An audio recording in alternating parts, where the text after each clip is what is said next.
নমস্কার বন্ধুরা, কেমন আছেন সবাই? পাবদা মাছের নতুন আরেকটি রেসিপি নিয়ে এলাম। পাবদা মাছ ধুয়ে রাখা মাছগুলোতে আমি হলুদ, লবণ আর কিছুটা সাদা তেল মেখে নিলাম। এবার ফ্রাই প্যানটা গরম হলে তাতে আমি সাদা তেল দিয়ে দিচ্ছি। আর কড়াইটাতে যখন গরম হয়ে যাবে তেলটা, তখন আমি একে একে মাছগুলো দিয়ে দেব।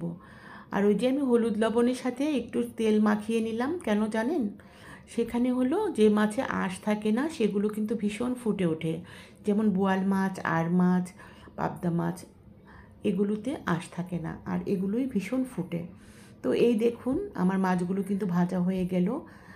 আর নির্ভয়ে রান্না করতে পারবেন যখন একটু সয়াবিন তেল অ্যাড করবেন কাঁচা অবস্থায় মাছের মধ্যে হলুদ লবণের সাথে, তখন কিন্তু আর এটা ঠাস ঠাস করে ফোটার কোনো ভয় থাকবে না। তো রাঁধুনিরা একেবারেই নতুন একটা টিপস, হয়তো অনেকেই জানেন, তাও আমি আবার বলে দিলাম। তো আমার মাছগুলো ভাজা হয়ে গেল।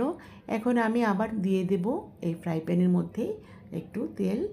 তেলটা গরম হলে দিয়ে দেব ফোড়ন। তো ফোড়নে আমি আজ কালো জিরেটাই দিচ্ছি। সরিষা পোস্ত দিয়ে রান্না করলে কালো জিরে ফোড়ন দিলে খেতে খুব ভালো লাগে, এটার গন্ধটা খুব সুন্দর। তো এখন দিয়ে দিচ্ছি আমি পেঁয়াজের পেস্ট, পরিমাণ মতো দিয়েছি, অল্পই। পেঁয়াজের পেস্ট দেওয়ার পরে দেব চেরা কাঁচা লঙ্কা। এটা একটু ভাজা ভাজা করে নেব, পেঁয়াজটা যতক্ষণ না পর্যন্ত এটার জলটা শুষে নিচ্ছে ততক্ষণ পর্যন্ত এটা ভাজতে থাকবো।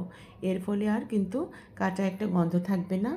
তারপর আমি দিয়ে দেব পরিমাণ মতো লবণ, দিচ্ছি আমি হলুদ, তারপরে শুকনা লঙ্কার গুঁড়া, এগুলো দিয়ে একটু নাড়িয়ে নেব। তারপরে দেব আমি তাতে অল্প পরিমাণের একটু ধনের গুঁড়ো আর একটু জল।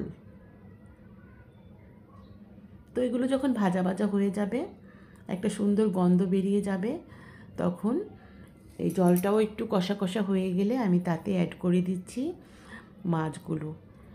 তো মাছগুলো কিন্তু আমার এপিট ওপিট করে ভাজা হয়েছিল খুব সুন্দর মতন। তারপরও যেহেতু পাবদা মাছ খুব সফট মাছ, আস্ত করে আলতো হাতে নাড়াচাড়া করতে হবে। একেবারেই ফ্রাই প্যানটা ধরিয়ে ঝাঁকিয়ে ঝাঁকিয়ে হালকা করে নেড়ে দিতে হবে, এতে করে মাছ ভাঙার সম্ভাবনা কম থাকে। তো দেখুন আমি বিছিয়ে বিছিয়ে দিয়েছি প্রতিটা মাছ, আলতো হাতে নেড়ে দিয়েছি।